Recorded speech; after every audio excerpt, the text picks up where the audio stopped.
Welcome back to Road to Kona. If you're new here, I'm Oscar. I've been doing triathlon for around a year and a half now, and my next goal is to qualify for the Ironman World Championships in Kona at Ironman Frankfurt in June next year. All of this gear is stuff that I've built up over a year and a half of doing triathlon and around a year of just road cycling before that. So all of this stuff is definitely not essential for a triathlon beginner, but I'll go over that in the video. So let's go.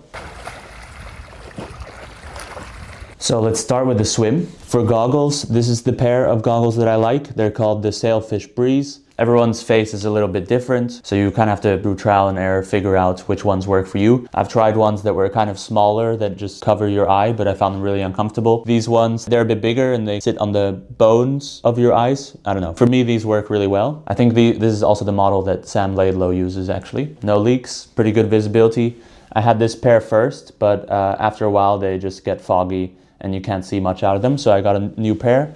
You probably have to get a new pair like every couple months, especially for race day. You want really good visibility for sighting, so make sure you have a pair that's like relatively new. They're pretty cheap, so it's not that big of an investment.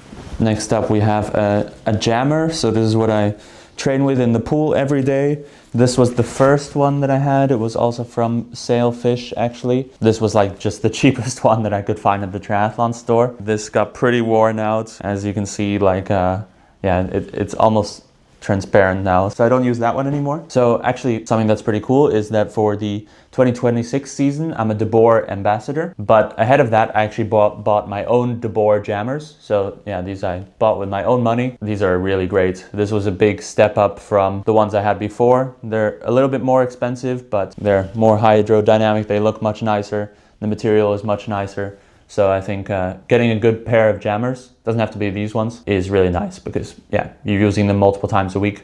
Might as well have something that you like, that feels good, looks good. Yeah, can definitely recommend these. So for swim cap, actually if you do an Ironman event, they'll give you these swim caps to wear during the race, but these are quite flimsy, not very nice material. I see a lot of people training with the Ironman swim caps, and yeah, I guess maybe they want to show everyone at the pool that they're doing Ironman. I don't find them that great quality, so I don't really swim with these, but I have collected quite a few. The swim cap that I use is again actually from Sailfish at the moment. Like I said, next year I'll receive a De Boer package, but that hasn't arrived yet, so until then I was using this. Really nice, like thicker material, and works really well for me. So this is something that I picked up very recently. I think it's called the Finis Tempo Trainer, and a friend recommended it to me. So basically what it is, it's like a little timer and it beeps and it's waterproof. So you can kind of tuck it under your swim cap and you set it to like, let's say you want to swim 128 per 100 meters. Then you set like 22 seconds on the timer. Every 22 seconds it will beep. Your goal is basically to make it to the other side, if it's a 25-meter pool, before the timer beeps. This is something I'm going to incorporate in my training more going forwards, to better pace 100 or 150 meter efforts, because something that I do pretty often is go out a little bit too hard on an interval and then kind of fade at the end. So far I've used it a couple times and found it really useful. This is not something that I trained with the first 1.5 years of my triathlon journey, but now that I'm doing a lot of VO2 max swim intervals, then I find this really useful to pace my efforts. Next is not really a piece of equipment, but this is like a little piece of advice, something that I've started doing over the time that I've been training in the pool. So obviously if you're following like a specific swim set, you don't want to remember what that swim set is. So you have to write it down. But then of course, you don't want to bring your phone to the pool. So I write my swim trainings down on a piece of paper, and I just have a plastic sheet. I put the paper in the plastic sheet, bring that to the pool, and then I know what I'm doing that day. I'm not quite sure how other people do it, but probably a lot of people do it in a similar way. That's a little tip for you. Next up are some like pool toys, I guess you would call them. The one that I use the most are the fins. I use those mostly when I'm doing drills, or if I have like an easy day, you can swim with the fins. Helps you keep a bit more in like a streamlined upright position. And if you're doing drills, sometimes you're going really slow, so you want some extra propulsion from your kick just to kind of glide through the water better. And then the pull buoy is also good. Also if you're doing some like recovery swimming, or if you want to focus on your pull, this helps you float upright in the water, prevents your legs from sinking, and you don't have to use your legs, so you can just focus on your upper body. You don't want to rely on this because you still want to work on maintaining good body posture in the water. Use it as a tool to help your swimming, not to fix a problem in the wrong way, I guess is what I'm trying to say. Next up, haven't gotten this out for a while. Next up, you'll need a wetsuit, of course, for the races and for open water swim training. It's a more entry-level suit. It's the one I used in my first couple of races and for training. Next year, I'll be upgrading. Like I said, I'll be wearing De Boer. So I'll be wearing the De Boer Fjord 4.0. And also I'll have the Tsunami wetsuit. Swim skin, the De Boer Tsunami swim skin. That's what I'll be racing in next year. Excited for that. It just hasn't arrived yet. But this was super solid for my first triathlons. Can definitely recommend this wetsuit if you're looking for one that doesn't break the bank. Also for open water swimming, you're gonna want like a flotation buoy type thing that you can tie around your waist. Just helps for like boats and people to see you in the water to keep you safe. And for this one as well, like I can put stuff inside. So if you're swimming like a longer way out, you can even put like snacks or a water bottle in there. I put my phone in there as well. And then it's nice, like if you want to take breaks in the middle of the water, you can also just like hang on to this thing and chill and float for a while. So this is really essential for open water swimming. Definitely recommend it. Not very expensive, so definitely something you can get. That's it for the swim part. Now let's talk about bike stuff. So I could talk a lot about the bike. I'm not going to do that now. Maybe I'll make a separate video about that. But here is the bike that I'll be racing next year. It's a Canyon Speedmax CF SLX with SRAM shifting, SRAM electronic shifting. Yeah, that's the race TT bike. I usually have it on the indoor trainer, and I do most of my outside riding on my road bike at this part of the season, just because it's like safer and more convenient. And probably closer to the races, I'll be training more on the TT bike, trying to practice in the TT position just to get used to that. So for the indoor trainer setup, I've got a Wahoo Kicker core with the, I don't know what it's called, the cog. So I don't have the cassette on there, but I just do virtual shifting. Really happy with the Kicker core. Excellent indoor trainer. This is the indoor training table that I have. It's the Decathlon Van Rysel table. And yeah, it's actually a really nice one. I like this one a lot, and it's not too expensive. I've seen a lot of indoor training tables that are like stupidly expensive, and I don't really get why, but this is a good one. Recommend that one for sure. And then, like I said, I also have a road bike. So I actually started road cycling before triathlon. So I had this road bike first, and then I got the triathlon bike later. This is a Cannondale Super 6 Evo. I love this bike. I love riding it. It's so comfortable, it's fast, it's light. Maybe I'll make a video about this bike specifically and all the changes I made to it at some point, but won't go into that too much now. If you're starting triathlon, I would probably just get one or the other. I started with the road bike, and I also did my first triathlon actually on my old road bike with clip-on aero bars. But now at this point, I thought, because I'm committed to triathlon, I got the triathlon bike as well, and it is pretty nice to have both, but definitely not necessary if you're a beginner. All right, so shoes. This is where I've done some trial and error. The first road bike pair that I had are the Physique Tempo Deco shoes. These are really nice, actually. I still use these sometimes. Decent road shoe, but I wouldn't use it for triathlon because it's not very easy to slip in and out of. Then I thought I needed a triathlon specific pair of shoes. So I bought these Shimano TR5. But don't get these, basically. This is like a cheap 80 euro shoe. But the problem with these is like the bottom, I think it's just plastic or something. It's not a stiff sole. So you can really bend it a lot. It's like a flip-flop. And that is not at all what you want in cycling, because then you have really bad power transfer. You're losing a lot of power when you're pushing through the pedals, through the bending of the sole. It's good to invest in a pair of really stiff carbon shoes. If you're spending all this money on a bike and then you have some like floppy, flip-floppy shoes like this where you're losing all the power you're putting into the pedals, that's just not what you want at all. So the shoes that I use now are the Shimano S-Fire. These have a really stiff sole. If you can see, I can't really bend this at all. So that means that all the power I'm pushing in the pedals is going directly into the bike and into the pedals. It has the double BOA, which is really nice, so you can really get a good fit. I also put in a G8 cycling sole. This kind of supports your arches more. They claim that it's better for your foot health or something on the website. You can read about it there. But I like them, they're comfortable. I got this shoe because I saw a lot of pros using it. I was zooming in on their Instagram pictures, trying to see what shoes the pros use. And this was one that came up a lot. Material here that is a little bit slippery. That's kind of what you want for a triathlon shoe. You want to be able to slip in and out easily, and you want it to be soft enough inside that you can ride barefoot. I rode Ironman Copenhagen barefoot with this shoe, and I had no problems with discomfort. It was comfortable the whole way. And if you put some Vaseline around here, then it's really easy to slip in and out of. What I see with pros these days, most of them are not using triathlon specific shoes. They're using road cycling shoes like this one. If the pros are doing it, it's probably good. And in my experience, it has been. For my race helmet, I have this. This is the Metdrone Wide Body 2. And it's actually also the helmet that the UAE team and Tadej Pogačar wears for their time trials. This is one that a lot of pros wear as well. I would say in general, the fastest helmets that there are at the moment are either this one, the Metdrone, or the Rudy Project Wing Dream. I really like the look of the Rudy Project Wing Dream. I think it's a sick helmet, but I tried it on. It doesn't really fit me. And for my position, this one, it just kind of covers the gaps better between my shoulders and my head. I haven't tested if it's more aero, but this one tests really fast for a lot of people, and for me, like, it looked like it fit my body shape better. So this is the helmet that I'm using. I only use it during races. I don't really ride around town with this one. If I'm just training, then I will use a different helmet, which I will show you. This is the helmet that I use for training. I think it's quite a popular helmet. It's by Sweet Protection, a Norwegian company. I like this one a lot. It's comfortable, looks pretty cool in my opinion. Other stuff that I have for cycling, this is the Garmin Edge that I use. It's the Garmin Edge 530. From the research I did, this is the best price value option. Like, it has all the features, and if you go up from this, it's just like upgrades, like better display quality or touch screen, which you don't really need. This one is super solid and I like it a lot. Heart rate monitor. Recording your heart rate from your wristwatch is not that accurate. So it's way more accurate if you have one of these. And I use this for all my run and cycling training. This one's quite nice because you can remove the device from the strap and just watch the strap alone. This is the second one I had. I had a Garmin strap before, which I also really liked actually, but I just lost it at some point. When I tried to order it, there was like multiple days in delivery time, so I just ordered this one instead. I think every heart rate monitor is approximately the same, so I wouldn't really worry about which one you choose. Yeah, they all pretty much do the same thing. I've also got a variety of cycling gadgets that I bring along with me.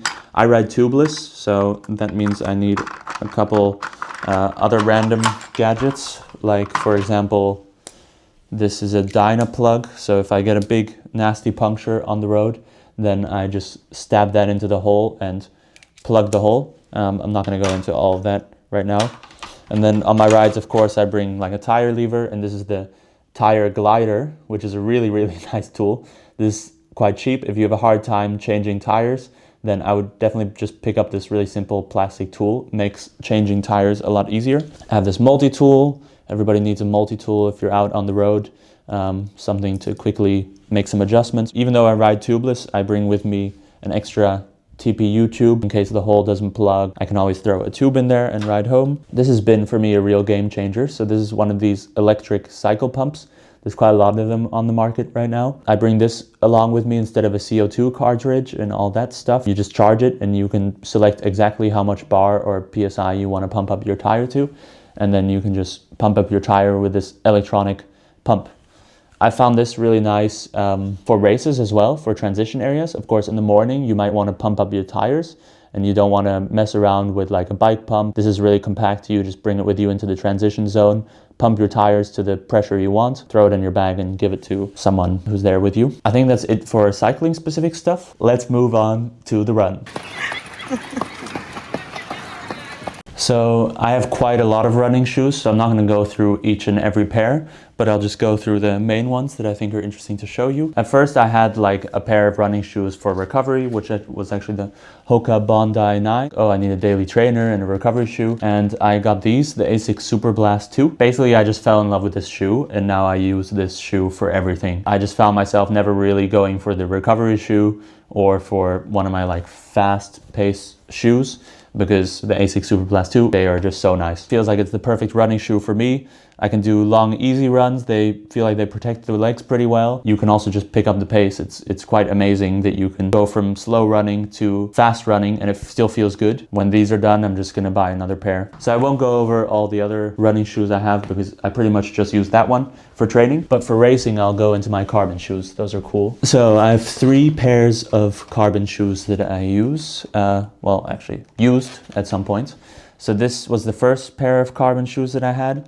These are the Nike Vaporfly. I used this in my first half Ironman, raced a couple running races with them. Super good shoe. nothing to complain about. I liked them a lot. The thing about carbon shoes is that the more you use them, the less effective they are, and the like spring effect gets less. So I think on the Vaporflies, I ran like 100 kilometers in them, and I can still use them for some races, but for a race that's really important, you want a fresher pair of carbon shoes. So I got these, the Adidas Adios. They have a really long name. Adidas Adios Pro, Adidas Adizero Adios Pro 4. I think I got it there. That's this shoe. I had a friend that worked at Adidas in the past, so I got a nice discount on these from that friend, which was cool. I also customized them. They say like Ironman on this shoe, Oscar on that shoe. That was kind of nice for my first Ironman. And these shoes, wow, they are incredible. Like the Nike Vaporfly are good and it's hard to compare, but these shoes, like I feel like I'm just flying wearing these shoes. Like they're really fast. I've ran my PBs and fastest runs in these shoes so far. I think I ran around like 80 kilometers in these, so still have some life in them. When I'm not using them for races anymore, I'll just use it as like a fast-paced training shoe. Definitely considering buying another pair of these. But then there's also so many other carbon-plated running shoes that I want to try, like Asics Metaspeed, is that what they're called? Like everyone says that one is so good, so I'm quite curious to try that as well. And then my recent Black Friday purchase was these, the Nike Alphafly, one of the OGs and like most hyped carbon-plated shoes of all time, I would say. They're still sick. Like there's a lot of shoes that have come out since then that are supposedly faster, but I've always wanted to try these. So for Black Friday, there was a good deal and I made the purchase. I haven't ran in these yet, so I don't know how it feels, but my plan is to use these at a race next year and I'm very excited to try them. The Nike Alphafly. And then of course we need a good pair of shades as well. The first pair of shades that I had are these Oakley Radar Path. These are quite popular. I've worn these for a couple of races, well basically all my races and all my training when it's sunny outside. Also for cycling I use these. They're really good, no complaints about these, great glasses. And then recently, for my birthday, my girlfriend got me a new pair. For a while I've wanted the Oakley Encoder, pair of glasses that I see a lot of triathletes using, and I think they look pretty cool. The winner of the women's T100 final, she was wearing these ones. Kate Waugh, is that how you pronounce it? Kate Waugh? I have no idea. If you know how to pronounce her name, then let me know in the comments. Is it Kate Waugh or Kate Waugh? Anyways, she was wearing these glasses and I think they're pretty cool. And they cover a little bit more of your face. They're also not as dark as the other ones that I showed you. I think I'm gonna be wearing these at races next year and for most of my training from now on. Oakley Encoder Giro d'Italia version. Oh, also I think this goes without saying, but all of this stuff is stuff that I bought with my own money and I'm just giving you my honest opinions on them. This is what I really think about all these products. If something is not good, I would tell you as well. Like those crappy triathlon shoes that I bought. Research quite a lot before I make any of these purchases. For the most part, like the stuff that I've gotten, I am really happy with. This is something that I've added to my training very, very recently.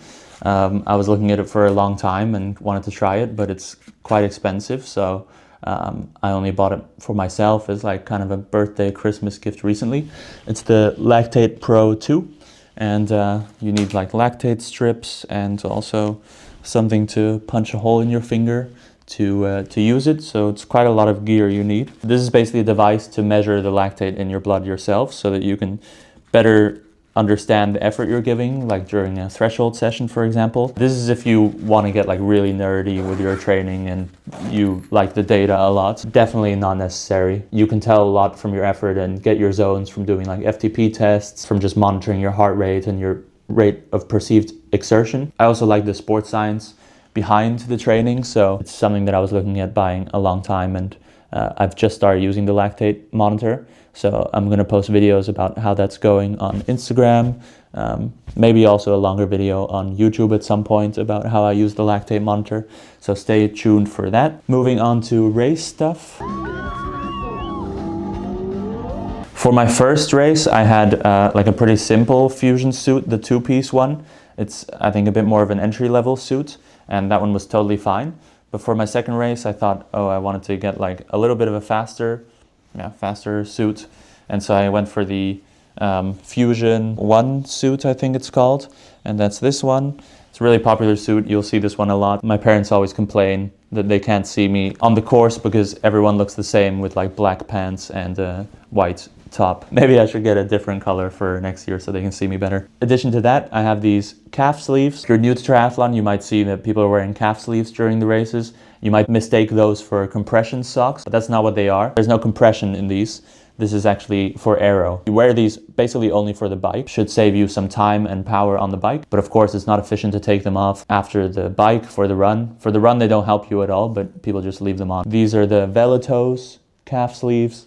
A lot of brands have them. I went for these because I saw some like good reviews on Reddit. And I think the last thing that I want to show you is my race belt. So the race belt that I have, this one has also gotten more popular recently, is the no pins race belt, and it has like this kind of plastic sleeve.